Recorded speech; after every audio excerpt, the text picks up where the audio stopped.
আলু দিয়ে চিংড়ি মাছের ঝাল। এটা গরম ভাতের সাথে খেতে কিন্তু জাস্ট দুর্দান্ত লাগে। তো প্রথমে কড়াই সর্ষের তেল দিয়ে দিয়েছি। চিংড়ি মাছগুলোকে আগে ভালোভাবে ধুয়ে পরিষ্কার করে নুন হলুদ মাখিয়ে রেখেছি। তারপরে ভালোভাবে একটু ভেজে কিন্তু তুলে নেব।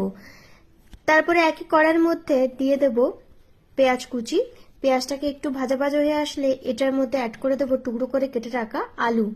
পেঁয়াজ এবং আলুটা একটু ভাজা ভাজা হয়ে গেলে এটার মধ্যে পেঁয়াজ রসুন আর টমেটোর একটা পেস্ট বানিয়ে রেখেছি, সেটাও কিন্তু এটার মধ্যে দিয়ে দেব।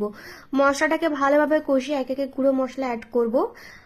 হলুদ গুঁড়ো, জিরে গুঁড়ো, ধনে গুঁড়ো আর একটু কাশ্মীরি রেড চিলি পাউডার আর দুটো টমেটোও কিন্তু আমি এখানে অ্যাড করেছি।